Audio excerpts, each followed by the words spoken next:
Bismillahirrahmanirrahim. Assalamualaikum warahmatullahi wabarakatuh. Inilah 6 peristiwa penting di bulan Ramadan selain nuzulul Quran dan malam Lailatul Qadar.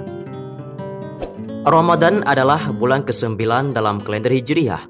Pada bulan ini, umat muslim di seluruh dunia melakukan ibadah puasa dan memperingati wahyu pertama yang turunkan kepada Nabi Muhammad SAW menurut keyakinan umat muslim. Puasa Ramadan merupakan salah satu dari rukun Islam yang keempat yang wajib diimani oleh setiap umat muslim. Sejarah puasa di bulan Ramadan tidak bisa dilepaskan dari peristiwa penting hijrah Nabi SAW ke Madinah. Hijrah yang ditandai dengan perpindahan atau eksodus Nabi dan para sahabatnya dari Mekah ke Madinah dalam rangka menghindari gangguan kaum musyrikin Quraisy. Peristiwa tersebut merupakan momentum penting pembentukan dan penyempurnaan syariat Islam di kemudian harinya. Berbicara tentang beberapa peristiwa penting yang terjadi di bulan Ramadan, selain nuzulul Quran dan turunnya malam Lailatul Qadar, maka ada 6 peristiwa penting yang sangat besar yang terjadi pada bulan Ramadan. Berikut kami rangkum ke-6 peristiwa tersebut dalam video kali ini. Sebelum kita lanjut, jangan lupa terlebih dahulu sahabat tekan tombol like, komen, dan subscribe channel kami agar kami lebih bersemangat untuk membuat konten ke depannya. 6 peristiwa penting di bulan Ramadan. Nomor 1, wafatnya Sayyidina Fatimah Az-Zahra bertepatan pada 3 Ramadan tahun ke-11 Hijriah.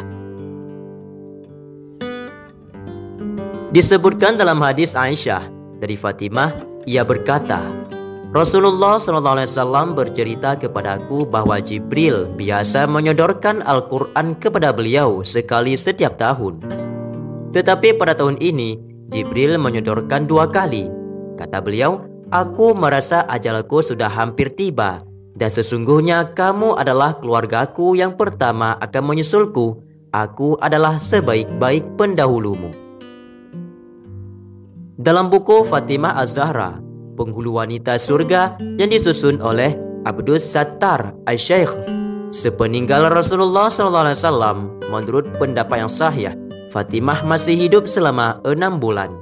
Adapun terdapat beberapa pendapat yang menyebutkan kurang daripada 6 bulan tersebut.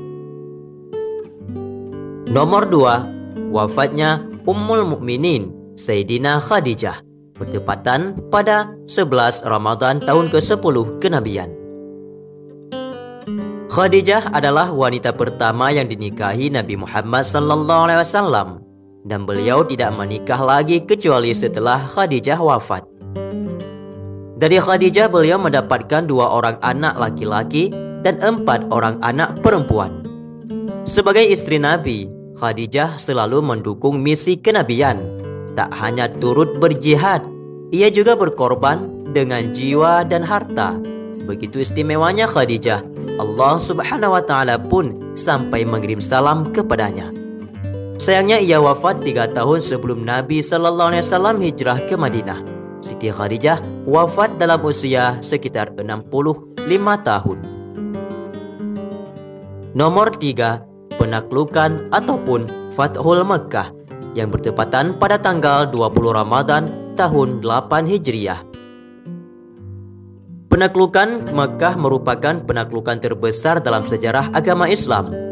Penaklukan ini merupakan kemenangan yang telah dikabarkan penduduk langit yang kemudian membuat semua manusia masuk ke dalam agama Allah secara berbondong-bondong, sehingga wajah bumi berseri-seri memancarkan cahaya dan keceriaan. Dalam sebuah buku Sejarah dan Kebudayaan Islam periode klasik oleh Profesor Dr. Haji Faisal Ismail MA, di situ disebutkan hal yang melatar belakangi penaklukan Mekah adalah dilanggarnya perjanjian Hudaybiyah oleh kaum Quraisy. Penaklukan Mekah yang tanpa kekerasan ini terjadi pada tanggal 20 Ramadan tahun 8 Hijriah bertepatan Januari 630 Masehi. Nomor 4, wafatnya Sayyidina Aisyah bertepatan pada tanggal 17 Ramadan tahun 58 Hijriah. Dalam buku agung Taman Cinta Sang Rasulullah, Ustazah Azizah Hafni menyebutkan bahwa menurut Sablim Sablan, Aisyah wafat selepas melaksanakan sholat witir. Ia berkisah, pada malam-malam sebelumnya tak pernah ada lautan manusia yang berkumpul di kediaman Aisyah seperti ini. Saat Aisyah wafat, orang-orang banyak yang datang mengikuti pemakamannya. Bahkan penduduk awali yang berjarak cukup jauh datang pada pemakaman Aisyah. Begitu banyak wanita berkumpul di Baqi' dengan suara isak tangis dan nyala obor. Nomor 5. Perang Badar. Perang Badar terjadi pada tanggal 17 Ramadan, bertepatan ke tahun kedua Hijriah Nabi Muhammad SAW. Perang Badar adalah pertempuran besar-besaran pertama umat Islam yang terjadi pada tanggal 17 Ramadan, tahun kedua Hijriah.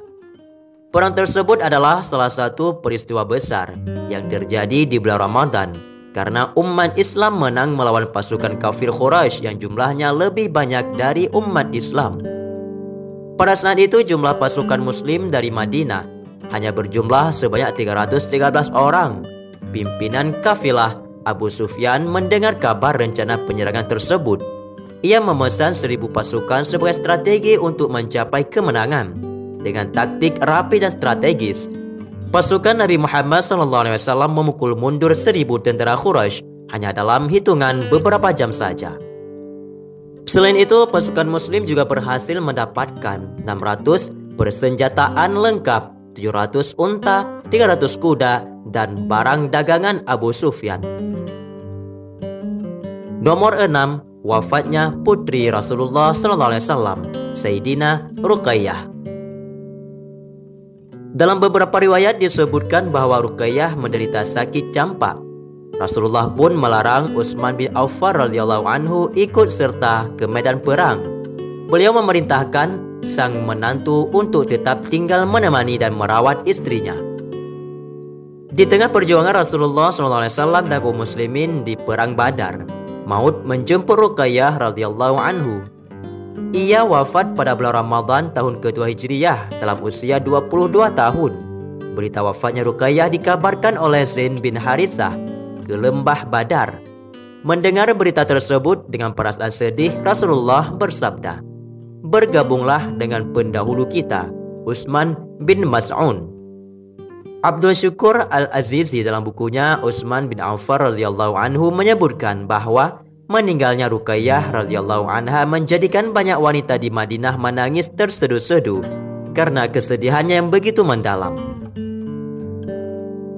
Demikianlah beberapa peristiwa penting yang terjadi di bulan Ramadan. Semoga dengan datangnya bulan suci ini dan penuh berkah ini dapat menjadikan manfaat bagi kita semua dan dapat menjadikan kita lebih bergiat dalam membuat kebaikan dan beribadah kepada Allah Subhanahu wa taala dengan mengharapkan ridhanya semata-mata. Semoga saja sekelas informasi ilmu pengetahuan di atas dapat memberi manfaat bagi kita semua dan juga dapat menjadi ilmu pengetahuan yang baru. Wallahu a'lam bishawab. Assalamualaikum warahmatullahi wabarakatuh.